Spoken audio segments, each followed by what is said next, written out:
Bien amigos, que estamos ya con el sociólogo que tiene muchos conocimientos de la economía también, ¿eh? Él es sociólogo, pero tiene mucho alcance en temas económicos, en temas de desarrollo institucional, desarrollo nacional en sentido general. Bienvenido, Inocencio García.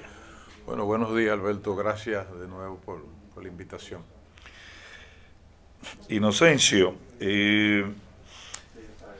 vamos a hablar principalmente del tema eh, presupuestario, el tema de organización, de la economía del Estado, de la planificación. Pero antes de eso, como usted es el secretario de Relaciones de Haití y la República Dominicana, fueron dos hechos importantes referidos a Haití que tiene que ver con el aspecto de la posible estabilización de ese país. Uno fue una reunión que fue calificada de exitosa Sí, entre representantes del gobierno y representantes de la sociedad civil, de los firmantes del Pacto del Hotel Montana, y también por otro lado se evacuó la resolución del Consejo de Seguridad de la ONU para alargar, para extender la misión política de Naciones Unidas en sí. Haití, lo que se esperaba eh, con mucho interés porque sobre todo este último hecho puede garantizar ya una presencia de la comunidad internacional en la toma de decisiones importantes para esta transición política. ¿Cuál es la valoración que hace Inocencio García y la Fuerza del Pueblo de estos dos acontecimientos? Bueno, en noviembre del año pasado, la Fuerza del Pueblo, que estaba participando como partido mayoritario en las conversaciones que el señor presidente de la República auspició, ¿no?, con alrededor de 30 organizaciones políticas, eh, bueno, propuso luego en una rueda de prensa en noviembre del año pasado eh, 8 recomendaciones, tanto al gobierno como lo que se pudiese captar, ¿no?, de esas recomendaciones en la comunidad internacional. Pero con relación al gobierno, le sugeríamos al gobierno que el gobierno debería aprovechar en ese momento, en noviembre del año pasado, la presidencia pro tempore del Consejo de Seguridad de Naciones Unidas, y inclusive que en un momento fue presidida por el presidente Manuel Andrés López Obrador en su inauguración de la presidencia pro tempore del Consejo de Seguridad.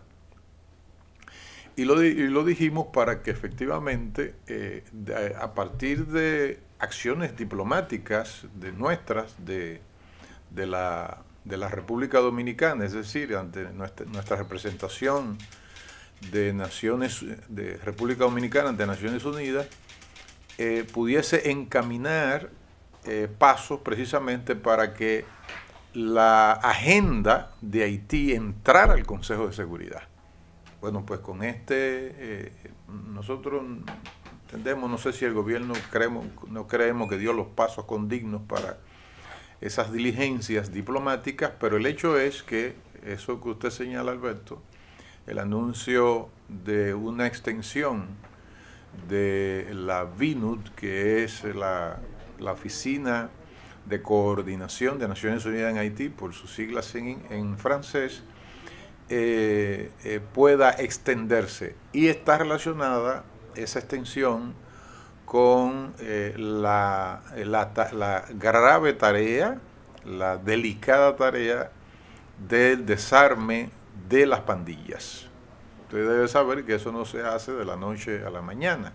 No creo que ese corto periodo, es decir, lo primero que debemos saludar, el hecho de que ya Haití entre en la agenda de Naciones Unidas. Eso es auspicioso porque indica que la comunidad internacional y particularmente el sistema multilateral, particularmente el Consejo de Seguridad, que está compuesto por las 5 grandes potencias que dominaron después de la Segunda Guerra Mundial, está prestándole atención a la situación de gravísimo deterioro que tiene nuestra vecina nación. Entonces, bueno, eso es auspicioso, ¿no? Pero eso va a tener, a mi modo de ver, por lo que ya ocurrió inclusive con la MINUSTAH, que extenderse, porque no es cierto que en tan corto tiempo y con la disposición de tan pocos efectivos internacionales se pueda resolver el problema de dominio que tienen más de 155 pandillas en Haití. Eso por un lado. Eso. Por el otro lado, con respecto al acuerdo del 11 de septiembre, el denominado Acuerdo de Montana, que se reunieron efectivamente el gobierno del primer ministro Ariel Henry con el Acuerdo de Montana, de organizaciones tanto de oposición como de la sociedad civil haitiana, que si eso se lleva a cabo, sería realmente un proceso, es decir, un proceso lento pero importante de normalización de la vida institucional, política haitiana y todo lo que se deriva de una normalización de esa situación de inestabilidad creciente y grave que hay en Haití. Pero debo de decir algo, que una cosa es lo que se dice en los medios y otra cosa es lo que ocurre al interior de esos diálogos. La información que nos llega a nosotros es que todavía, inclusive está también en el periódico Le Nouvelliste, que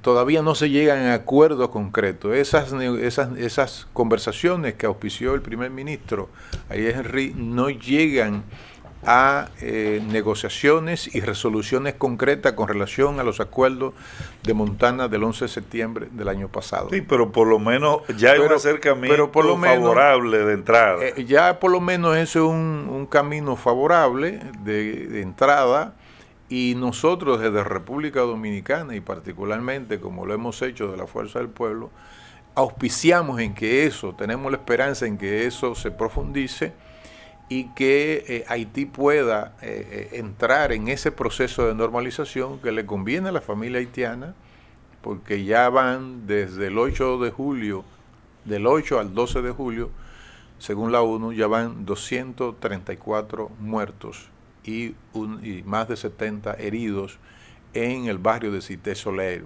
por el encuentro, la confrontación entre esas pandillas, ¿no? Es decir, es una cosa realmente trágica e inenarrable para la familia haitiana. Entonces nosotros auspiciamos de que sí, que el liderazgo político haitiano no debe ser indiferente ante ese drama, ¿no?, de sus connacionales. Extraña que desde el litoral del gobierno dominicano no haya habido una participación activa respecto a esto que se estaba discutiendo en el Consejo de Seguridad de Naciones Unidas. No se ha escuchado ninguna declaración del embajador José Blanco de Naciones Unidas respecto a esto. Tampoco se ha estimulado este diálogo, este acercamiento entre el gobierno de Haití y la oposición. Sin embargo, cuando hay foros en los que participa el presidente Luis Abinader, ahí se levanta la bandera de que la comunidad internacional que se ocupe de Haití porque nosotros no podemos. Pero entonces, cuando hay espacios donde la comunidad internacional puede intervenir y puede participar, entonces se ve una participación tímida o nula de la República Dominicana. Entonces la pregunta es, ¿a qué que estamos jugando? ¿Queremos que haya una solución en Haití o queremos que esa situación de inestabilidad se mantenga para entonces mantener un discurso beligerante anti-haitiano en el país? Bueno, el hecho es, Alberto, lo siguiente, es decir, cuando uno leyó desde el inicio el programa de gobierno en el área internacional, particularmente todo lo que tiene que ver con política exterior, uno se da cuenta, yo particularmente me di cuenta que es decir, no se estaba reconociendo la realidad mundial en primer lugar, ¿no? Entonces, ¿qué es lo que le da fuerza a una política exterior exitosa? Lo que le da fuerza y coherencia e impacto en función de los objetivos de una política exterior es que cuando usted hace la formulación de la visión de cómo usted quiere insertarse y de cómo usted quiere proyectar su política exterior, como su nombre lo indica, hacia el exterior, bueno, pues eso tiene que partir de proyectos, de programas, planes y proyectos. Y uno lo que se da cuenta es que, ya usted lo ha mencionado, hay una fractura, hay una incoherencia entre el discurso que el presidente de la República, de manera importante, porque hay que destacarlo, es importante que el presidente de la República haga el llamado a la comunidad internacional e insista, ese debe ser su papel, ese inclusive es una obligación de política exterior, pero resulta que entonces luego en lo que tiene que ver con el seguimiento a esa visión que señala el presidente de la República y la aplicación de esa política hay una incoherencia marcada. ¿Por qué? Porque efectivamente eso que usted reflexionó en su pregunta, es decir, no hay luego de parte de la aplicación de la política exterior, de esos objetivos planteados, de esa demanda planteada por el presidente de la República, no hay un seguimiento correspondiente, precisamente, no solamente con el planteamiento general, sino con el reconocimiento de la gravedad de la situación que hay en Haití. Con respecto a si nosotros podemos intervenir o no respecto a lo que ocurra en ese diálogo, no, nosotros no debemos tener parte. No solamente que pudiésemos lanzar alguna sugerencia, es que no debemos hacerlo por dos razones. Primero, porque ese es un espacio exclusivo de las autoridades haitianas, de su liderazgo, y en segundo lugar, porque cuando la República Dominicana lo hace en el plano internacional, hay una molestia del liderazgo haitiano, de las autoridades haitianas, y nosotros tenemos que ser muy prudentes en hacer sugerencias. Solamente, siempre yo lo decía, inclusive cuando estábamos en el gobierno del presidente Leonel Fernández, que siempre que la República Dominicana ha estado dispuesta a la cooperación con Haití, pero que tiene que ser una iniciativa de la voluntad de las autoridades haitianas, porque nosotros siempre hemos estado dispuestos, y ahí están los hechos en materia de cooperación, ¿no? El gobierno dominicano, en la cabeza del presidente Leonel Fernández, acudió de manera, fue el primer país que acudió de manera masiva, no solamente gobierno, sociedad civil, empresariado, profesionales, acudieron estimulados precisamente por la acción del gobierno en ese momento del presidente Leonel Fernández, después de los trágicos acontecimientos derivados del terremoto del 11 de enero del año 2010. Es decir, ahí están los hechos, ¿no? Lo que sí debemos nosotros de ser prudentes es de no inmiscuirnos en procesos que le competen única y exclusivamente a las autoridades haitianas, al liderazgo de Haití. Pues bien, hablemos de planificación, hablemos de cómo andan las cosas en el país. Una misión de la organización Fondo Monetario Internacional que esta semana dio un informe en sentido general favorable a las políticas económicas del actual gobierno. Esas fueron las letras grandes de los titulares. Sin embargo, en las letras pequeñas, y es una contribución que hace el ingeniero Guillermo Carán en un artículo que publicó recientemente en un periódico digital, señala entonces que el Fondo Monetario Internacional dijo lo siguiente: hubo una caída de la inversión proyectada para el 2022 equivalente al 1% del PIB, que se sitúa en una caída de la inversión pública. Un déficit consolidado del sector público del orden de 3.9% en 2021 que se proyecta para 2022.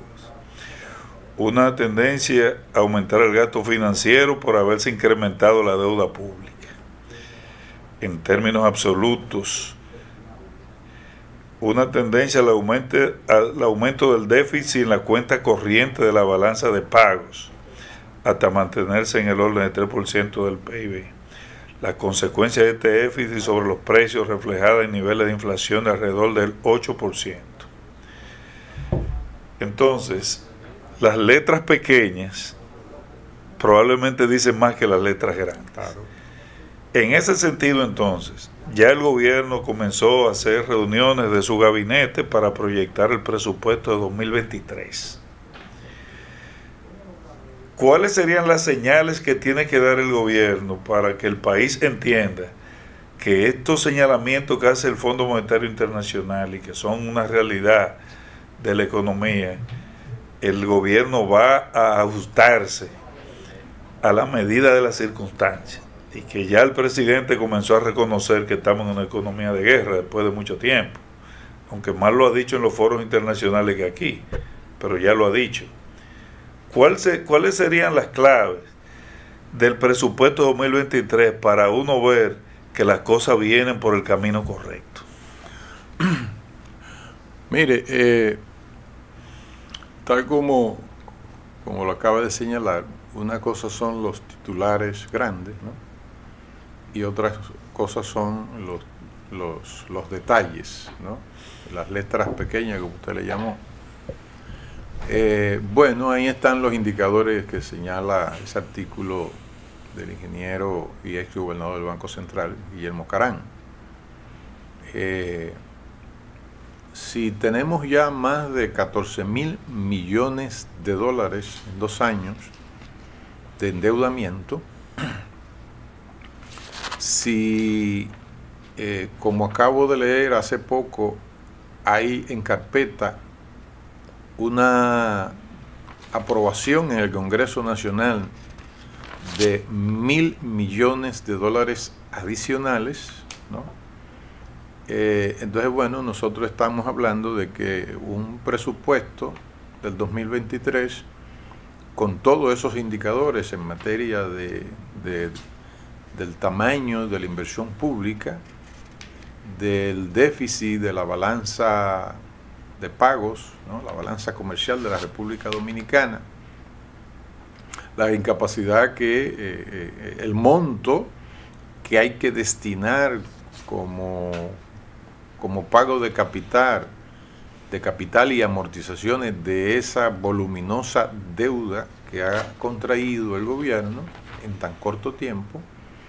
Y si además a eso le agregamos el hecho de que el gobierno en su primer ejercicio presupuestario aumentó en más de 12.000 millones de pesos el subsidio a sectores de la economía que tienen décadas recibiendo esos subsidios y que nosotros, ¿no?, en vez de disminuirlo, nosotros lo que hacemos hizo este gobierno en el primer ejercicio presupuestario de alrededor de 12.480 millones de pesos aumentó el subsidio a esos sectores, ¿no?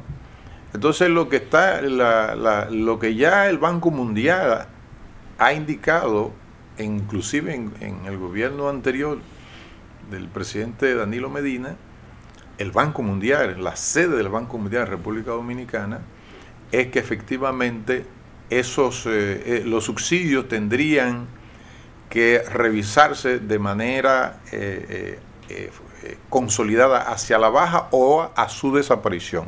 Es decir, hay sectores que están señalando, y economistas que señalan, que los subsidios deben desaparecer, porque tenemos sectores que tienen décadas y resulta que no se ha hecho una evaluación, como lo dice por ejemplo el economista Henry Ebrard, que hay sectores que tienen décadas y a quienes se están beneficiando de manera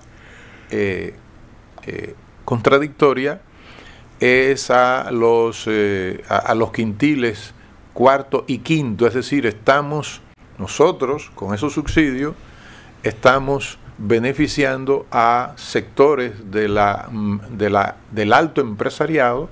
Eso no quiere decir que nosotros no evaluemos de manera sosegada, que con criterio de prioridad, a cuáles sectores el gobierno debe seguir subsidiando, y yo diría que a los sectores de la economía que el gobierno debe subsidiar es a las pymes, a las pequeñas y medianas empresas que hace años, debe ser más ahora, o quizás sea menos por el tema de la pandemia, que se tuvieron que cerrar muchas pequeñas y medianas empresas, pero hace años el sector pymes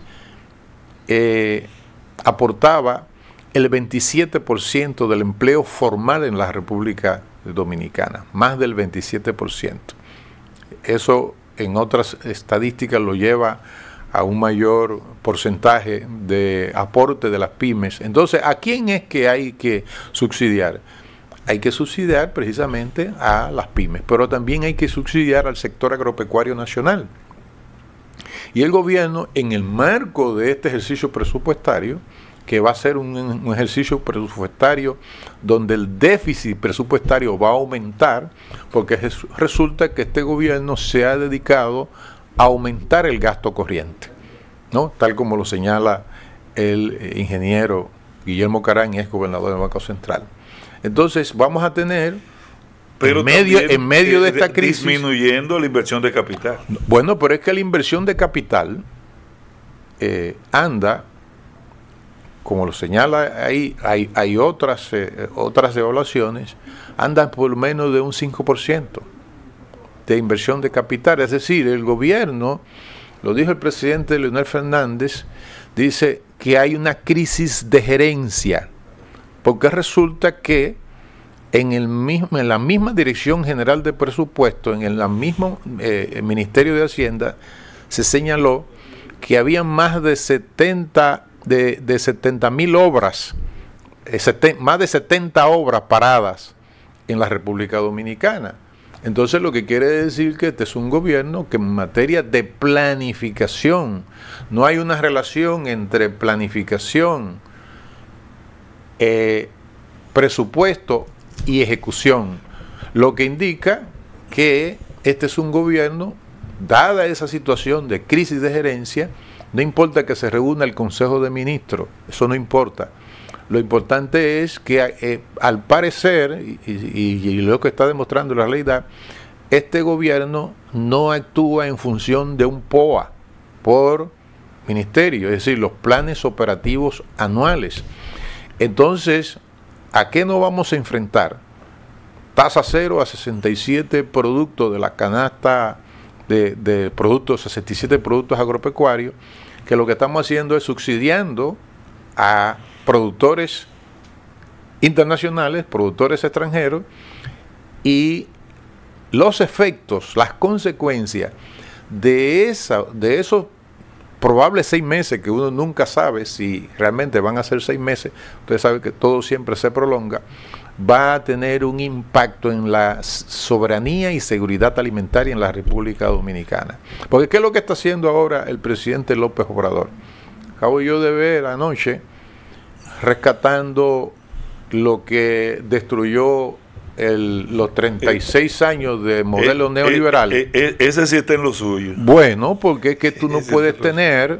Porque hay coherencia. Porque tú no puedes tener soberanía, que no es absoluta la soberanía, pero tú no puedes tener un determinado grado. No puedes ni pretenderla. No puedes ni pretenderla si tú no tienes producción nacional. Tiene las condiciones materiales. Entonces, ¿qué está haciendo López Obrador?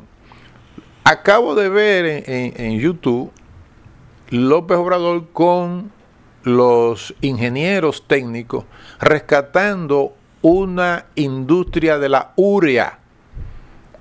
¿En qué se utiliza la urea? Eso había que importarlo antes, ¿no? Resulta que él agarrando ya la urea, pero oigan la combinación. Esa industria de la urea que sirve para la producción de alimentos en México, eso es para que hagamos la comparación del error que ha cometido el gobierno en materia de tasa cero a esos 67 productos del área del sector agropecuario.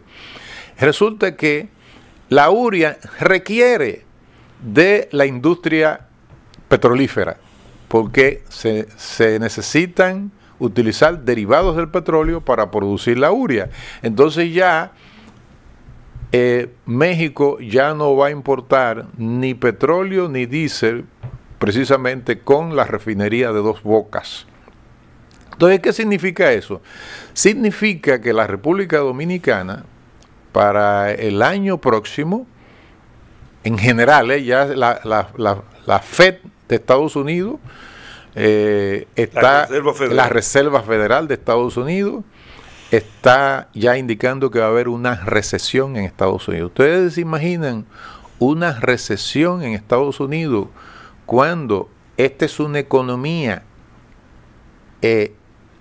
cuasi dependiente? No cuasi, no. Esta es una economía dependiente. Porque hasta el turismo, el principal emisor es Estados Unidos. Entonces, el gobierno ha cometido un grave error. La inversión pública es bajísima. Repito, la exención a esos 67 productos, beneficiando a productores extranjeros y no a productores dominicanos, va a crear para el 2023 un escenario bastante grave en la República Dominicana. Bueno, ayer se reunió el Consejo de Ministros en La Romana y luego de esta reunión el presidente anunció inversiones por más de 2.700 millones de pesos. Entonces... pero es que son de muchos anuncios y entonces no se ven cuáles son los resultados que en 2 años un gobierno que abre tantas promesas de inversión y sin embargo, ahí están las cifras, la inversión no llega al 5% de lo consignado en el presupuesto nacional. En el presupuesto que se está ejecutando en 2022 se consignó un déficit de alrededor de 280.000 millones de pesos para ser cubierto principalmente con préstamos o con una eventual reforma fiscal. Como se descartó la reforma fiscal, entonces es con préstamos y más préstamos. Para el 2023 tenemos la perspectiva de que si el gobierno quiere mantener su nivel de gasto público, entonces vamos a tener otro presupuesto deficitario y se va a aumentar aún más la deuda pública. Mire, no podemos olvidar, Alberto, lo siguiente: el sector eléctrico. Y si este gobierno empezó a eliminar hay muchos apagones y alfa en la tarifa eléctrica que paga la gente. Pero además, de eso no hay duda. Pero además este gobierno empezó a desmontar la CDE, ese gran emporio Es decir, mientras el presidente López Obrador en México rescató la empresa federal de electricidad en México, rescatada, nosotros estamos desmontando la corporación de eléctrica, la CDE. Para entregarla al sector privado. Para entregarla al sector privado. Es de izquierda, es progresista. Es progresista. Es progresista, pero Luis Abinader es neoliberal de la ultraderecha. Pero es que esos son los fideicomisos. Precisamente. Entonces, por eso se explica la diferencia. Entonces el neoliberalismo tiende a la privatización de los bienes del Estado, ponerlo en manos del sector privado. Por eso estoy poniendo esos dos ejemplos, ¿no? Totalmente diferentes y contradictorios, pero para que veamos que el futuro de cualquier país está en la producción nacional y no en eso que propició la globalidad de que no importa los servicios y bienes y servicios podían conseguirse en el exterior, y resulta que eso ha demostrado ser falso. País que no tiene, que no cuida sus recursos naturales, que no desarrolla su producción nacional, que no desarrolla su sector industrial, que no invierte en investigación, en I+D+I, en investigación, desarrollo e innovación, son países que van a estar condenados. Entonces, en el caso de ese sector que insume tantos recursos en dólares por los subsidios al sector eléctrico de hace tantos años, pues resulta que ahora este gobierno privatizador, como ya se sabe a través de los fideicomisos, más de 30 y pico de fideicomisos. Si vamos a desarrollar a Pedernales, un fideicomiso.